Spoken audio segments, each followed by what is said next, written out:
एक बार की बात है, एक खेत में आम का पेड़ था। वह एक जादुई पेड़ था। अरे भोलू, वो देख कितना बड़ा आम लगा हुआ है, चल ना उसे तोड़ते हैं। अरे भाई, अगर खेत का मालिक आ गया तो हमारी शामत आ जाएगी। अरे कुछ नहीं होगा, तू घबरा मत, तू पेड़ पर चढ़, मैं यहीं रुककर नजर रखता हूँ। जैसे ही कोई आएगा मैं तुझे बता दूंगा, तू झट से नीचे उतर जाइयो। ठीक है भाई, तुम यहीं रुककर नजर रखो, मैं अभी पेड़ पर चढ़ जाता हूँ। फिर भोलू पेड़ पर चढ़ने लगता है। थोड़ी देर में वह पेड़ पर चढ़ जाता है।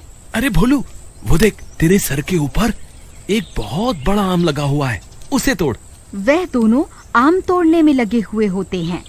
तभी उस खेत का मालिक उन्हें आम तोड़ते देख लेता है। कौन हो तुम लोग? तुम्हारी इतनी हिम्मत, मेरे पेड़ से आम तोड़ोगे? वहीं रुको, मैं तुम्हें अभी बताता हूँ। अरे भागो रे, आज तो हमारी शामत आ गई, हम तो रंगे हाथों पकड़े गए। अरे गोपाल, मुझे यहाँ अकेला छोड़कर कहाँ जा रहा है? अरे भाई रुक जा, मुझे पेड़ से तो उतार ले।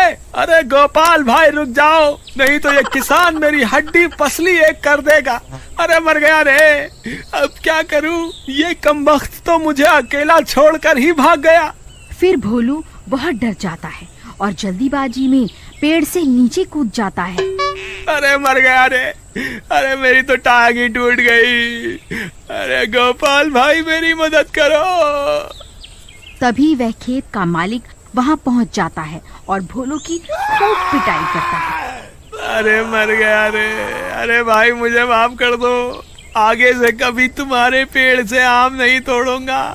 अरे भाई मुझे माफ कर दो, एक आम ही तो तोड़ा था, इतनी सी बात पर मुझे इतना क्यों पीट रहे हो? अरे मर गया रे। तूने जितने भी आम तोड़े हैं अभी के अभी उन्हें मुझे वापस कर दे, नहीं तो तेरी हड्डी पसली एक कर दूंगा। नहीं नहीं भाई, अभी तो मैंने आम तोड़ने शुरू ही किए थे कि तुम वहाँ आ गए। चल निकल यहाँ से, अगर दोबारा यहाँ दिखाई दिया ना तो तेरी हड्डी पसली एक कर दूंगा। चल भाग यहाँ से। अरे भागो रे, अपनी जान बचाओ, ये खेत का मालिक तो पागल हो गया है। अरे भागो रे। अरे भाई भोलू, तुम ठीक तो हो ना? उसने तुम्हारी ज्यादा पिटाई तो नहीं की ना? तेरा नाश मीटे गोपाल, मुझे धोखे से उस पेड़ पर चढ़ाकर खुद नीचे खड़ा हो गया ताकि गड़बड़ होने पर खुद वहाँ से भाग सके। तूने ये सही नहीं किया, तू मुझे वहाँ अकेला मरने के लिए क्यों छोड़कर आ गया? अरे भाई मुझे माफ कर दो, मुझे क्या पता था कि एक आम तोड़ने की इतनी बुरी सजा मिलेगी। अरे भाई गोपाल, उस किसान ने तो मुझे मार मार कर मेरी हड्डी पसली एक कर दी। अरे बहुत दर्द हो रहा है। भोलू भाई, क्या तुम्हारे हाथ कोई आम लगा क्या? हाँ भाई, मैं एक ही आम तोड़ पाया, लेकिन तुम्हें अभी भी आम की पड़ी है। मुझे इतनी मार पड़ गई, उसका क्या? भोलू भाई तुम घबराओ मत, चलो थोड़ी देर मेरे घर पर आराम करो, तुम जल्दी ही ठीक हो जाओगे। फिर वह दोनों घर चले जाते हैं। भोलू उस आम को रख देता है और आराम करने लगता है। तभी रात होने पर अचानक से वह आम चमकने लगता है। उस आम की चमक से भोलू की नींद खुल जाती है। अरे ये क्या है? ये इतना क्यों चमक रहा है? अरे ये तो वही आम है जो मैंने आज पेड़ से तोड़ा था, लेकिन ये सोने की तरह इतना चमक क्यों रहा है? अरे गोपाल सुनो, जल्दी उठो, ये देखो ये क्या है? अरे भाई ये क्या है? ये तो सोने की तरह चमक रहा है। भाई ये वही आम है जो आज सुबह हमने खेत से तोड़ा था। मुझे लगता है ये कोई जादुई आम है, मुझे तो ये सोने का लग रहा है। फिर भोलू उस आम को खाकर देखता है, लेकिन वह सोने की तरह एकदम सख्त होता है। यह देखकर वह दोनों की खुशियों का ठिकाना नहीं रहता। उनकी आंखें फटी की फटी रह जाती हैं। अरे भाई गोपाल, ये तो सच में सोने का निकला, हमारी तो लॉटरी निकल गई। तुम सही कहते हो भाई, तभी वो किसान एक आम तोड़ने पर इतना गुस्सा हो रहा था। वो जानता है कि ये मामूली आम नहीं, जादुई आम है। भाई उस किसान ने मुझे बहुत मारा था, मुझे लगता है अब बदला लेने का समय आ गया है। यही सही वक्त है, बाहर अंधेरा भी हो चुका है। हम अभी के अभी उसके पेड़ से सारे आम तोड़ लेते हैं और शहर जाकर सारे आमों को बेच आएंगे। फिर वह दोनों एक थैला लेकर वापस उसी खेत में पहुंच जाते हैं। चलो भाई भोलू, कोई नहीं है, तुम जल्दी से पेड़ पर चढ़ जाओ, मैं यहीं रुककर किसान पर नजर रखता हूँ। फिर भोलू पेड़ पर चढ़ने लगता है। थोड़ी देर में वह पेड़ पर चढ़ जाता है। अरे वाह वाह, ये तो सच में जादुई आम निकले।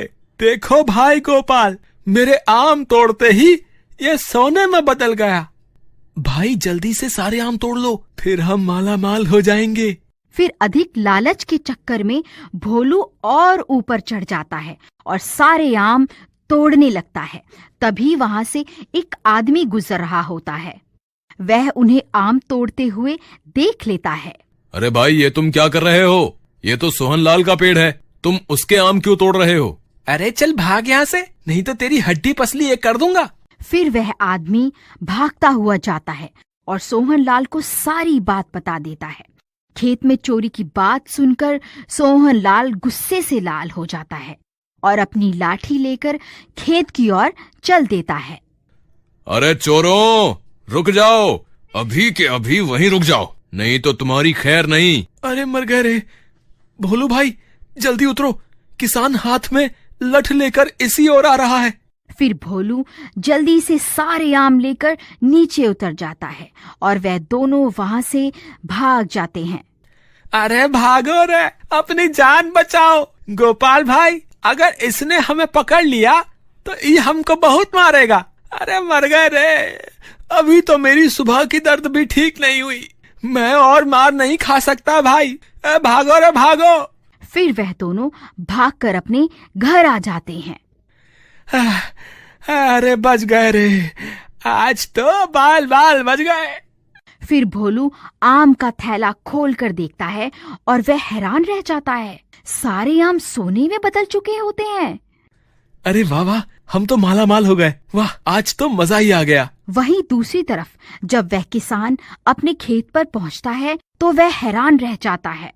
उसके पेड़ पर एक भी आम नहीं होता, पूरा पेड़ खाली हो चुका होता है। अरे मूर्खों, ये तुमने क्या अनर्थ कर दिया? हे भगवान, अब क्या होगा? इतना सारा सोना देखकर फूले नहीं समाते। भोलू भाई, जरा ये सोचो, अगर उस पेड़ से आम तोड़ने पर वो सोने में बदल सकता है तो वो पेड़ क्यों नहीं? अगर हम पूरे पेड़ को ही काट दें तो उस पेड़ की टहनियां और लक्कड़ भी सोने में बदल जाएगी। अरे हाँ यार गोपाल, ये बात तो मेरे दिमाग में आई ही नहीं। क्या कहते हो, अभी वापस चले? अरे नहीं नहीं, हमने उस पेड़ के सारे आम तोड़ लिए हैं। वो किसान अभी बहुत चौकन्ना हो गया होगा, अभी वापस जाना खतरे से खाली नहीं होगा। हम 1-2 दिन का इंतजार करते हैं, फिर पेड़ को काटने चलेंगे। जब तक इन आमों के थैलों को अलमारी में छुपा दो। फिर वह उन आमों के थैले को अलमारी में छुपा देती। इसी तरह 2 दिन बीत जाते हैं। फिर रात होने पर, चलो भाई भोलू, 2 दिन बीत गए हैं, यही सही वक्त है उस पेड़ को काटने का। चलो मेरे साथ। अरे भाई, वो देखो, ये कैसे हो सकता है? इस पेड़ पर तो 2 दिनों में ही आम आ गए। भाई ये जादुई पेड़ है, कुछ भी हो सकता है। एक काम करते हैं, मैं फिर से पेड़ पर चढ़कर सारे आम तोड़ लेता हूँ।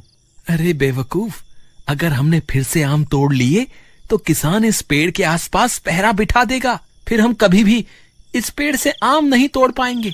एक काम करते हैं, हम पूरा पेड़ ही काट कर ले चलते हैं, फिर इसके सारे आम भी हमारे और ये पूरे का पूरा सोने का पेड़ भी हमारा।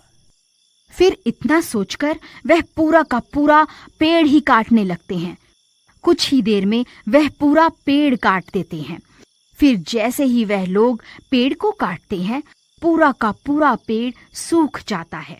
उसमें लगे हुए सारे आम भी सड़ जाते हैं। ये सब देखकर वह दोनों हैरान परेशान हो जाते हैं। अरे गोपाल भाई, ये सब क्या हो गया? तुम तो कहते थे कि ये पेड़ कटते ही सोने में बदल जाएगा, लेकिन ये पेड़ तो सूख गया और इसके सारे आम भी सड़ गए। अब क्या करें? अरे कोई बात नहीं, इसे यहीं छोड़ो। ये सूखा हुआ पेड़ हमारे किसी काम का नहीं है। चलो वापस चलते हैं, हमारे पास अभी भी थैला भरकर सोने के आम पड़े हुए हैं। फिर वह दोनों वापस अपने घर की ओर दौड़ पड़ते हैं। अरे भाई, ये क्या? ये सारे आम तो सड़ गए। अभी थोड़ी देर पहले तक तो ये आम सोने के थे, अचानक इन्हें क्या हो गया? भाई, मुझे लगता है उस जादुई पेड़ के कटने की वजह से ये सारे आम भी सड़ गए हैं। हमारा ज्यादा लालच ही हमें ले डूबा। काश हमने ज्यादा लालच ना किया होता।